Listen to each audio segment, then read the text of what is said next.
तू लोन लेने आया है? तू तो एक भिखारी लगता है, तुझे लोन चाहिए? तेरी हिम्मत कैसे हुई यहाँ आने की? ये गंदे कपड़े, तेरी औकात क्या है यहाँ कदम रखने की? क्या है तेरे पास गिरवी रखने के लिए? चल निकल यहाँ से। एक छोटे से टूटे हुए घर में रहता था एक 15 साल का गरीब लड़का, महेश, और उसकी 80 साल की दादी। बारिश होती तो छत टपकती थी।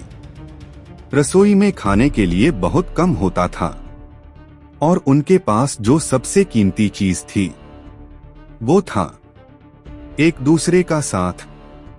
दादी बूढ़ी हो गई थीं, अब वह काम भी नहीं कर सकती थीं। महेश कचरा चुनकर अपना और दादी का पेट पालता था। महेश की दादी बहुत बीमार रहती थीं। उनकी हालत दिन ब दिन बिगड़ती जा रही थी। एक दिन महेश ने उनका हाथ पकड़कर कहा, दादी, कल हम अस्पताल चलेंगे। दादी ने कहा, अस्पताल? हमारे पास पैसे नहीं हैं बेटा। हाँ दादी, मैं आपको ऐसे देख नहीं सकता। अगले दिन दोनों धीरे धीरे अस्पताल पहुंचे। जांच के बाद डॉक्टर ने कहा, इन्हें कैंसर है। महेश एकदम चुप हो गया। न पैसे थे, न कोई सहारा, न समझ आ रहा था क्या करे। उसने सोचा कि बैंक चलेंगे। जब उसने ये बात दादी को बताई तो दादी बोली, बेटा, बैंक कैसे देगा लोन? महेश बोला, एक बार जाकर पूछ कर देखते हैं दादी। फिर भी हिम्मत जुटाकर महेश दादी को लेकर बैंक गया। वहां सब लोग अच्छे कपड़ों में थे और महेश को देखकर अजीब नजरों से देख रहे थे। जब महेश ने लोन मांगा तो कर्मचारी हंसने लगा। तुम लोन लोगे? तू लोन लेने आया है? तू तो एक भिखारी लगता है, तुझे लोन चाहिए? तेरी हिम्मत कैसे हुई यहाँ आने की? ये गंदे कपड़े, तेरी औकात क्या है यहाँ कदम रखने की? क्या है तेरे पास गिरवी रखने के लिए? चल निकल यहाँ से। सिक्योरिटी को बुला लिया गया। उन्हें ऐसे बाहर निकालने की कोशिश की गई जैसे वो इंसान ही नहीं हो। तभी दादी ने धीरे से कहा, महेश, पानी। महेश पानी लेने गया, लेकिन गार्ड ने रोक दिया। ये सुनकर महेश टूट गया। दादी रोने लगी और महेश भी रोने लगा।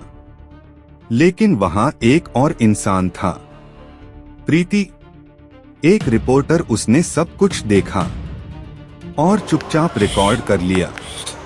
प्रीति परेशान थी, एक इंसान के साथ ऐसा कैसे कर सकते हैं? बाहर आकर वो महेश के पास गई। मैंने सब देखा है, मैं आपकी मदद करना चाहती हूँ। उसने उनका पता लिया और शाम को आने का वादा किया। शाम को प्रीति उनके घर पहुंची, कैमरा लगाया। प्रीति ने सवाल किया, ऐसा क्या हुआ कि आप लोग बैंक आए और महेश के माता पिता कहाँ हैं? तब दादी ने कहा और दादी ने अपनी कहानी सुनानी शुरू की। असल में मुझे कैंसर है। मेरे साथ महेश का कोई रिश्ता नहीं है। दरअसल महेश एक अनाथ बच्चा है। जब मैं 60 साल की थी, एक दिन बस स्टैंड पर एक छोटा बच्चा रो रहा था। वो बच्चा महेश था। दादी ने उसके माँ बाप को ढूंढा, मगर उसके माँ बाप नहीं मिले।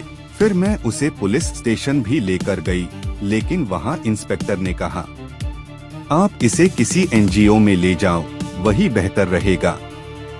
कुछ दिन महेश मेरे पास ही रहने लगा। जब मुझे लगा कि अब उसे एनजीओ लेकर जाना चाहिए, तो मैं उसे वहां ले गई। वहां पहुंचकर महेश ने मासूमियत से पूछा, दादी, हम यहाँ कहाँ आ गए? तब मैंने उसे प्यार से सब समझाया। लेकिन जैसे ही मैं वहां से जाने लगी, महेश जोर जोर से रोने लगा और मुझे भी अपने आंसू रोकना मुश्किल हो रहा था। और तब मैंने फैसला किया, महेश अब मेरे साथ साथ रहेगा। तब से महेश ही मेरी दुनिया बन गया। प्रीति ने वीडियो इंटरनेट पर डाला और वो वायरल हो गया। और मैं ये वीडियो देखने वालों से भी गुजारिश करती हूँ कि हमारे चैनल को सब्सक्राइब और लाइक जरूर करें। ये हमारी मेहनत है और आपके एक सब्सक्राइब और लाइक से हमें आगे बढ़ने की हिम्मत मिलती है। लाखों लोगों ने देखा, उनमें से एक था रितेश सिंघानिया, वही बैंक का मालिक जहां पर महेश को सिक्योरिटी ने निकला था। वीडियो देखकर वो हैरान रह गया और उसने अपने दोस्त को फोन किया, मेरा बेटा हो सकता है। दोस्त ने कहा, पहले सच पता करो। रितेश ने अपने मैनेजर और कुछ लोगों को वहां भेजा। उन्होंने पड़ोसियों से बात की और जो सच्चाई सामने आई उसे सुनकर सब हैरान रह गए। सारी बात बिल्कुल सच निकली। फिर उन लोगों ने रितेश को पूरी बात बताई। रितेश ने तुरंत कहा, सबसे पहले दादी को अस्पताल लेकर जाओ। कुछ ही देर में एम्बुलेंस आ गई। दादी घबरा गईं और बोली, ये क्या हो रहा है? तब उन लोगों ने कहा, हम अपने बॉस की तरफ से आए हैं।